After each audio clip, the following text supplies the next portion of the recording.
কালকে আমার বন্ধু সুবল সোরেনের বডিটা নিয়ে চলে যাচ্ছিল, গাড়ির সামনে কে শুয়ে পড়েছিল?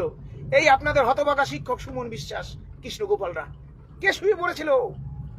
আমরা বাস্তব না, অনেক কঠিন। হ্যাঁ, অনেক কঠিন, মুখে বলা যায় অনেক কিছু। হ্যাঁ, এখন আমি আছি কলকাতা, বাড়ি যাব 12টা, কালকে বাড়ি ঢুকেছি 1টা।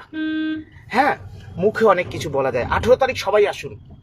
যারা 10 বছর পর আবার কেন পরীক্ষা দেবেন, এসএসসি চেয়ারম্যানকে বলে যান আপনারা এখনো আমাদের যোগ্যদের চাকরিটা ফেরাতে পারেন, আর নইলে যে ক্লারিফিকেশন আপনারা এমএ ফাইল করে চেয়েছেন ফের ক্লারিফিকেশনে যান যে আপনি এসএসসি 2016 প্যানেলের রায় এসএলএসটি 1 কোথায় গেল, এসএলএসটি 1 কোথায় গেল, আজকে এসএলএসটি 2 যারা পরীক্ষায় বসতে পারলো না,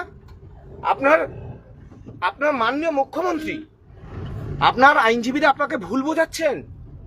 এতে ডিজাস্টার হবে, পশ্চিমবাংলার শিক্ষা ব্যবস্থা শেষ একেবারে।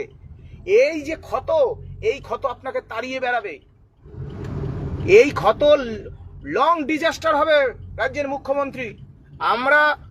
আমরা তো শিক্ষক, আপনার বিরোধীও নই আর আপনার পক্ষেও নই। আমাদের যোগ্য চাকরি ফিরিয়ে দিন, ব্যাস দেখা যাবে তারপর। সুতরাং আগামী